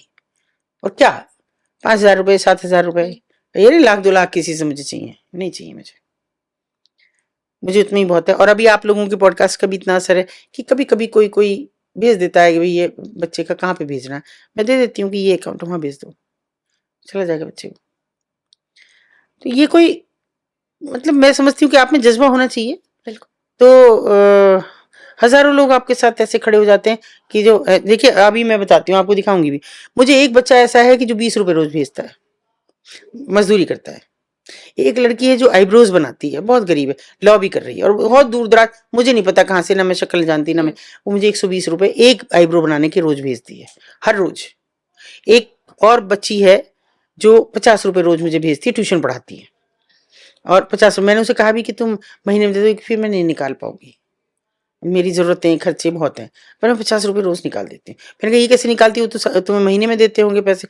बोल नहीं, कुछ बच्चे ऐसे भी आते हैं जिनको मैं कुछ और ड्राइंग और कुछ चीजें सिखा रही हूँ, जो मेरे पास रोज के रोज, मैंने उनसे कह रखा है कि जितने दिन सीखो उतने दिन के पैसे दे दो, वो पैसे आपको देते हैं। लोग आप नहीं जानते हैं। मैं नहीं जानती, बहुत सुन, मैं नहीं जानती हूँ। और ये मैं थैंक्स करती हूँ आप सबको, आप लोगों के पॉडकास्ट के जरिए ये कि उन्हीं के जरिए वो लोग आए, और मेरे उससे बड़ा रिवार्ड मेरे लिए कुछ भी नहीं है। मुझे कोई 1,00,000-2,00,000 दे देता तो शायद मैं इतना, मुझे खुशी ना होती जितना जब उनका, मैं जैसे ही मैं देखती हूँ अच्छा ये भेजा है उसने, तो मुझे उसको थैंक यू लिखूं या कुछ भी कहूँ, तो मुझे उस समय गर्व महसूस होता है ऐसे बच्चों में। बिल्कुल। Ma'am, social activist, social media में भी आजकल कुछ सोशल एक्टिविस्ट हैं जो काफी ज्यादा एक्टिव है। एक सोशल एक्टिविस्ट हाल फिलहाल में आई थी, उसने एक ट्रेंड चलाया था, आई एम अ प्राउड, या तो उसके बाद जो यंगस्टर्स थे, 12, 13, 14 साल की जो लड़कियां हैं, वो अपने इंस्टाग्राम प्रोफाइल में बहुत प्राउडली वो ये लिख रही थी कि हैशटैग आई एम प्राउड, जो भी।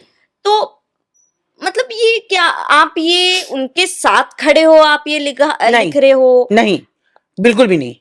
मैंने पूछा सवाल एक पॉडकास्ट में कि जानती भी हैं होना क्या होता है, जानती हैं उस दुख दर्द को, कि जब अनचाहा सेक्स आप से झेल रही हैं, अनचाही आप प्रेगनेंसी झेल रही हैं, जब आप चूना और मिर्ची झेल रही हैं, जब आप HIV पॉजिटिव हो रही हैं, जानती हैं क्या होता है?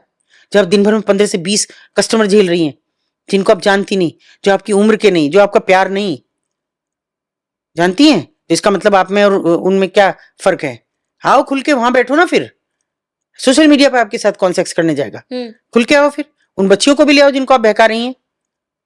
ऐसी चीजों पे तो नहीं बैन करते। अभी मैं देख रही हूँ कि एक हमारे पड़ोसी हैं, बिल्कुल हमारे बराबर के गांव के अच्छे खासे इन्फ्लुएंसर हैं, हंसी मजाक करते हैं, उन्होंने एक छोटा सा प्रैंक किया अपनी बीवी बेटी के साथ, उसके लिए मुकदमे कायम हो गए उनपे। और इन महिलाओं पे क्यों नहीं करता कोई? इस पे कोई क्यों नहीं कॉग्निजेंस लेता कि ये क्या कह रही है, क्या सिखा रही है हमारे समाज को? बिल्कुल। और कहाँ हमारी बेटियां जा रही हैं? क्यों नहीं ऐसा हो सकता कि उसने कोई प्लेटफॉर्म तैयार कर रखा हो जहां इन छोटी छोटी बच्चियों को बहका के उन्हें इस पेशे में डाले? क्यों नहीं हो सकता? क्यों नहीं उसकी आइडेंटिटी डिस्क्लोज करते, कौन है ये? तो ये ऐसा दोहरा चरित्र सरकार का, समाज का, मुझे समझ नहीं आता, मुझे नहीं आता भाई।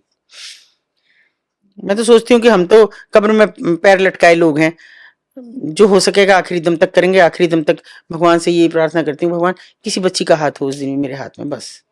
बाकी तो आप लोग खड़े ही हैं, और ये आप आखिरी पीढ़ी होंगे जो देखेंगे नर्क में जाते हुए इस हिंदुस्तान को, अगर अब भी नहीं संभले। बस जहाँ कोई नाम, जो विश्व की बात करी जा रही है ना, भारत विश्व गुरु बन रहा है, ठेंगे पे मेरे ऐसे विश्व गुरु। बेटी बचाओ बेटी पढ़ाओ आप कर रहे हैं, वो किसकी बेटियां हैं? उन बेटियों की तरफ है आपका ध्यान? दिखता नहीं। ऐसा भी नहीं है कि कोई इन पॉडकास्ट को नहीं देख रहा है, पर मुझे बस वो नहीं आता। मैं सरल भाषा में नहीं कह सकती, मुझ में ये खराब आदत है। उम्मीदें हैं सरकार से? नहीं, कुछ कहना बिल्कुल भी चाहेंगी नहीं, आप? बिल्कुल भी नहीं। मैं कहती हूँ बस इतना कि मैं, पता नहीं आप लोग कलाकार हैं वो पीयूष मिश्रा, और लिखते भी हैं, मैं उनकी एक लाइन को हमेशा दोहराती हूँ कि जैसी बची है, आप लोगों से अनुरोध है, वैसी की वैसी बचा लो ये दुनिया। अब भी नहीं बचा पाए तो कभी नहीं। और सरकार से उम्मीदें मत करो, मत करो। सरकार में वो आदमी जाता है ये सोच के कि अब तुझे बड़े बंगले, बड़ा पैसा, बड़ी सब चीज करनी है, और सरकार से उम्मीद करेंगी वेश्यावृत्ति खत्म कराने की? करूं मैं उम्मीद? जिनका एक विधायक, एक MP हाईवे पे सेक्स करता है, चलती सड़क पे, अधनंगी नहीं, पूरी नग्न औरत उतरती है और वो उसके साथ सेक्स करता है, उस सरकार से उम्मीद करूं? उस सरकार से उम्मीद करूं जिसका विधायक और MLA वो नंगा होकर और 4-5 रूसी और कजाकिस्तान की लड़कियों के साथ शराब पी रहा और गाने गा रहा है? उस सरकार से नहीं है मुझे, ऐसी सरकार से कोई उम्मीद। और भगवान ना करे कि मुझे मेरे जीते जी इनकी कभी मदद की जरूरत हो। मैं जितना उन बच्चियों के लिए कर सकूंगी उतना करूंगी। और माँ कहने वाले मेरे बच्चे भी मुझे सारे कहते हैं ये सब कि आप 1084 की माँ तो हो चुकी, कितनी होगी मुझे फर्क नहीं पड़ता, कोई कुछ भी हो, बस। मैं जितना कर सकती हूँ उतना अपने आप करूंगी। मेरे बच्चों का सपोर्ट है मुझे, मेरे सारे बच्चों का, जो मेरे बच्चे बाहर भी पढ़ लिख के चले गए हैं उन बच्चों का भी मुझे सपोर्ट है। मैं जब एक बच्ची मुझे ये कह के चले माँ आती हूँ, वो मेरे लिए बहुत बड़ी बात होती है उस समय। जब एक माँ को लेकर चले वो कि मैं अपनी नाना नानी के घर अपनी माँ को लेकर जा रही हूँ, आप नहीं होती तो मेरी माँ कभी अपना घर नहीं देखती दोबारा, वो मेरे लिए रिवॉर्ड है, मुझे नहीं जरूरत सरकार की। जो लड़कियां वापस अपने घर जाती है उन्हें एक्सेप्टेंस मिलता है? नहीं, वो भी सब छिपा के होता है। ये बच्ची ले गई अपनी माँ को, ये बैंक में पीओ हुई है अभी, और माँ को ले गई, लेकिन ये कह के कि मेरी मम्मी मेरे पापा तो गुजर गए थे, क्योंकि यहाँ आके वो बच्ची पैदा हुई। मेरे पापा गुजर गए और मम्मी ने झाड़ू पोछा करके मुझे पाला है, और आई इसलिए नहीं कि घर से भाग गई थी, तो इसलिए नहीं आई शर्म की वजह से। तो आज नाना नानी के पास रह रही है, वो महिला अपनी माँ के पास रह रही है, उनका बुढ़ापे का सहारा भी बन रही है। तो मेरे लिए वो प्राउड पल होते। मैं गई उसकी शादी में मुंबई से, नहीं मैं नहीं गई। मेरे लिए तो बस वही प्राउड मोमेंट है, और मुझे किसी की जरूरत नहीं है, मुझे बिल्कुल भी नहीं जरूरत है। जब तक मुझसे होगा, जब तक मेरे हाथ पैर चलते हैं, जब तक मेरा शरीर मुझे इजाजत देता तब तक मैं करूंगी, और जिस दिन नहीं करेगा वो तो ऊपर वाले की मर्जी। सेक्स वर्कर्स के लिए क्या कोई अलग से कोई सुविधा, क्योंकि कानून तो सबके लिए एक है ना? बिल्कुल। तो हेल्थ वाइज भी, क्योंकि एक बहुत अलग मेंटल ट्रॉमा से भी वो लड़कियां गुजरती हैं। उनके लिए तो देखिए कुछ नहीं है, लेकिन ये है कि अब ART सेंटर्स हैं जहाँ HIV पॉजिटिव की हर महीने जांच होती है, वो जा सकती हैं, वो कंडोम ले सकती हैं, और मतलब और भी बहुत से, कुछ बीमारी हुई है तो जाके तुरंत चेकअप करा सकती हैं, फ्री ऑफ कॉस्ट है वो मेडिकल। आपके एनजीओ जागरूक करता है हाँ, इसके साथ प्रोटेक्शन को लेकर? हाँ, क्योंकि पहले के जमाने से अभी तक के टाइम पहले तो हम लोग कंडोम्स भी बांटते थे, उनको देते थे, लोगों से मांग मांग के देते थे, स्टोर से, सबसे। हमें वैसे थैंक गॉड कि मुझे कभी जरूरत नहीं पड़ी मतलब परेशान होने की, क्योंकि जैसे जैसे बातें चलती गई वैसे वैसे लोग सपोर्ट में आते गए। मैंने अगर किसी की मेडिकल स्टोर पे कह दिया भैया 2 पेटी भिजवा दें, ये नहीं पूछा किस चीज की, तो भिजवा दी अगर कह दिया तो ये एक ऐसा सिलसिला था कि जो चलता चला गया, और मैं समझती हूँ शायद मेरे आजीवन चलेगा, जब तक जिंदा हूँ तब तक चलता रहेगा। और लेकिन सरकार से नहीं, किसी से भी नहीं।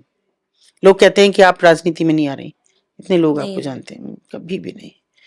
राजनीति से पता है, राजनीति से बड़ी कोई वेश्या नहीं है, बस जो आपको हर तरह से शोषित करती है, हर तरह से आपके हक मारती है।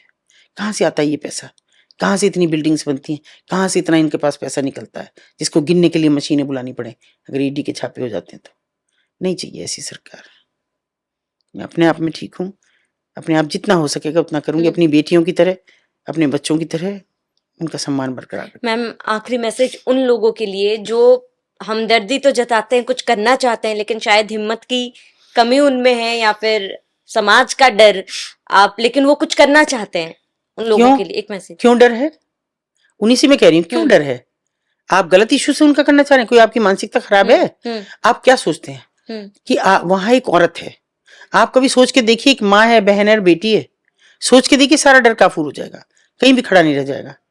देखिए उनको बेटी की तरह सीने से लगा के देखिए, माँ की तरह उनके पैर छूते। मैं छूती हूँ, वो लाख मुझे मना करे, जो बुजुर्ग थी मैं हमेशा उनके पैर छूती रही, लेकिन बदले में कई बार मुझे एक ने कहा बेटा पैर मत छुआ कर। लेकिन उसकी मैं तुम्हें उसकी एक ऐसी बात बताऊंगी कि एक दिन उन्होंने मुझे मेरे घर पे फोन किया, लैंडलाइन पे। मैं नहीं थी, मेरी बेटी ने उठाया, छोटी, जब तक शादी नहीं हुई थी उसकी। तो उसने आवाज सुनते ही कहा कि नानी नमस्ते। तो वो इतनी बदहाल हो गई, फोन नहीं किया, फिर फोन छोड़ दिया। मुझे उसने फोन करके कहा मम्मी उनका फोन आया था। मैंने कहा अच्छा मैं जा रही हूँ, लेकिन उन्होंने काट दिया। मैं वहां गई तो वो इतनी बदहवास थी और मुझसे गले लग गई और रोने लगी। मैंने कहा क्या हुआ कि तूने, मैं तो माई नहीं बनी जिंदगी में, तूने मुझे नानी बना दिया, तेरी बेटी ने आज भी नानी का, तो मेरे लिए इससे बड़ा कोई रिवार्ड थोड़ी है, कोई भी रिवार्ड नहीं। वो मेरे पैर छूती हैं जो छोटी हैं, हालांकि मैं लाख मना करूंगी हमारे यहाँ बेटियां पैर नहीं छूती, लेकिन फिर भी वो छूती हैं। तो आप देखे तो देखिए उन्हें सम्मान, बहन बेटी माँ जैसा, तो आप डरते क्यों हैं?